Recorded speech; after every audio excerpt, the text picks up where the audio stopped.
the Andy and Dave Daily right here on the Muskegon channel. I'm Andy O'Reilly, and I don't know why my eyes just went funky on me, but they did. Dave Cackley is over there. No, you ever get that?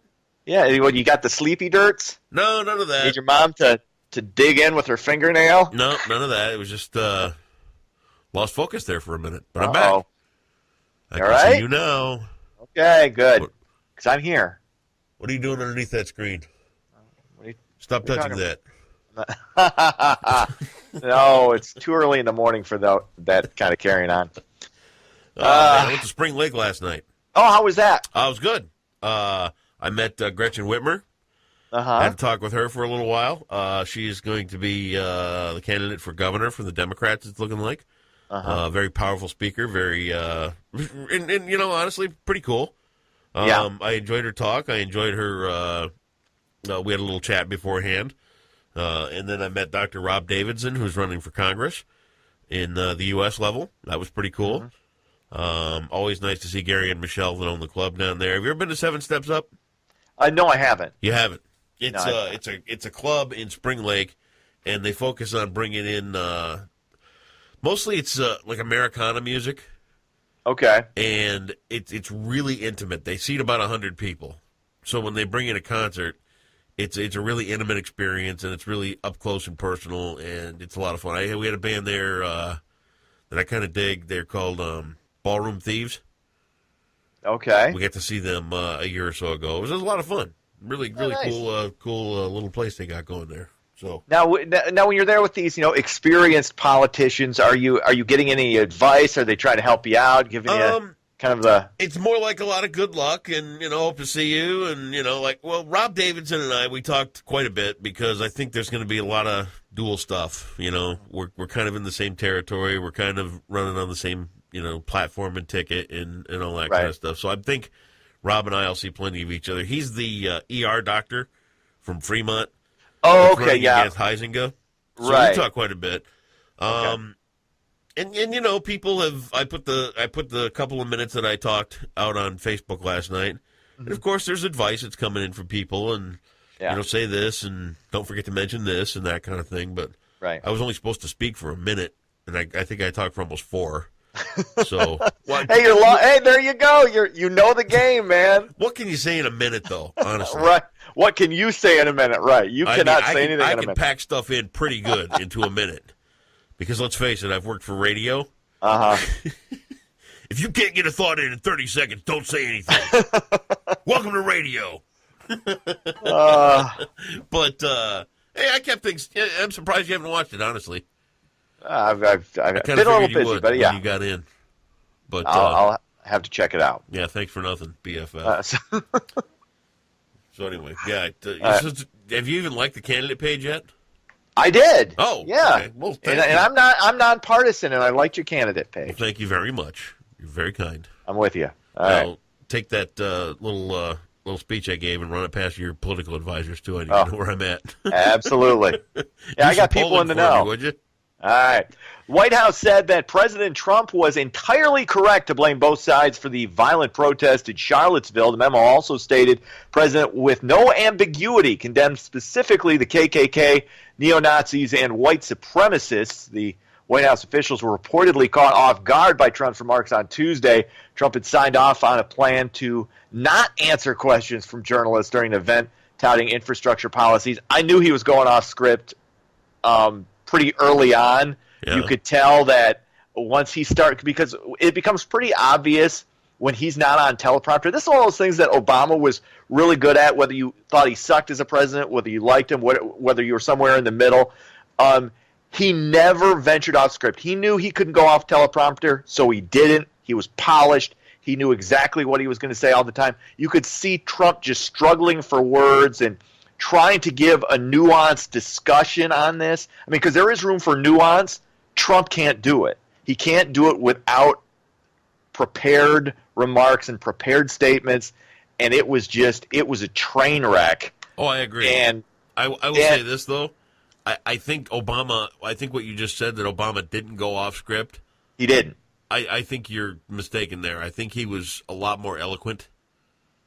But he was eloquent because he was prepared too. Well, exactly, but he was he was much more able to think and speak on his feet and then take it off script when he needed to talk. I mean, because Obama is a writer first and foremost. And if you watch anything about, the recaps of his presidency and, I know the stuff on Netflix and all that kind of stuff, even his speechwriters will say it was tough to write for Obama because he was a better writer than most of them.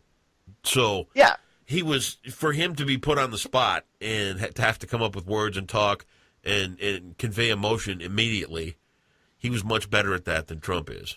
Well, if you're a writer, though, you're not necessarily good at going off script because you're used to being prepared. You're used to really thinking about what you're going to say before you say it. I'm not discounting Trump on this one or anything like that. What I'm simply saying is that Obama was much better on his feet, and if he did need to go off script, even if it was just to convey emotion and upset and things like that, he was much, much better at doing it than Donald Trump is. But or Bush before him or anything like that. Obama was really, really polished. My point being, he never would have ventured off script. Obama never got off script. And he did. Script. He didn't, though. He did. You really did. Okay. But the point is, my point is, this is when you're going to try to have a nuanced discussion on the evils of racism, and you start saying both sides are to blame. One side is to blame a little bit more. There were some Antifa people from the left who were violent, who want to shut down any kind of speech they disagree with.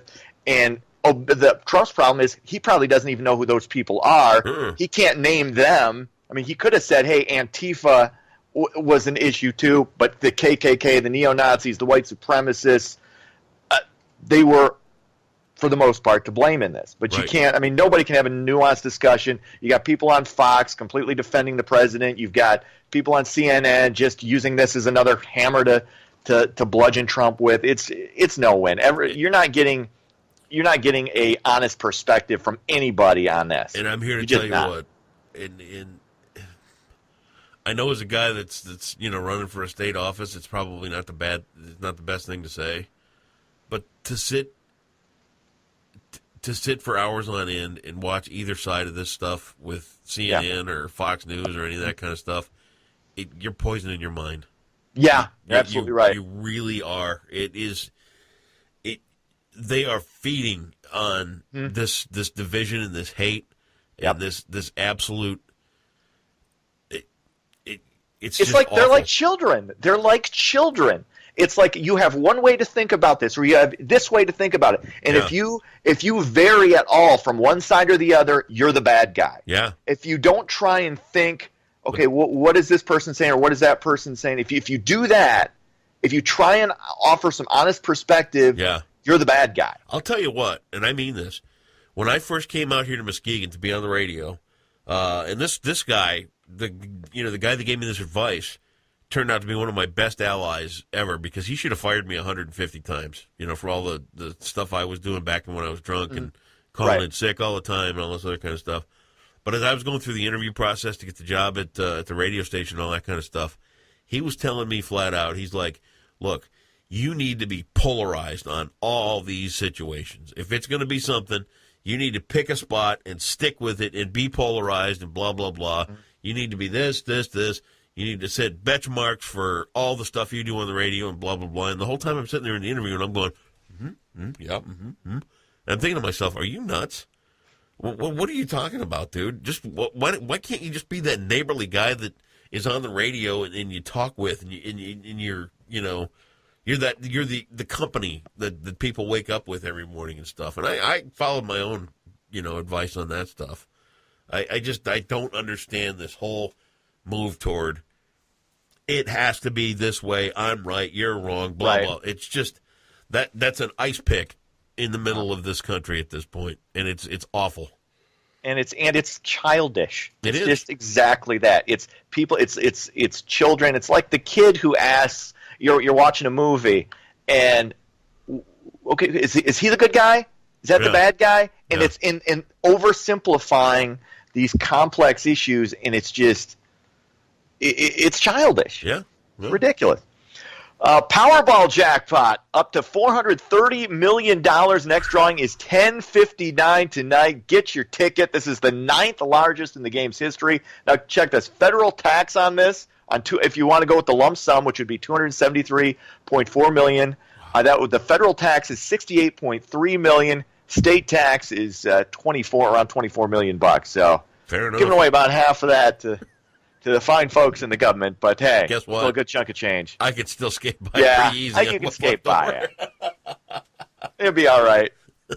It'd be tight. Be a little tight, but you could stretch your. I wonder if I can win the dollar. election from St. Kitts. What else is going on? A criminal defense lawyer who helped strike down Michigan's gay marriage ban launched her candidacy for state attorney general on Tuesday. Democrat Dana Nessel became the first candidate to enter the race to succeed Bill Schuette, who defended the 2004 voter-approved ban and is expected to run for governor. And Nessel claims the office of attorney general has lost its way. Quote, "They aren't fighting for the little guy." Finally, 2 people have been rescued after their boat capsized in Lake Michigan near Muskegon Tuesday night. According to the Coast Guard, the boat overturned around 8 p.m.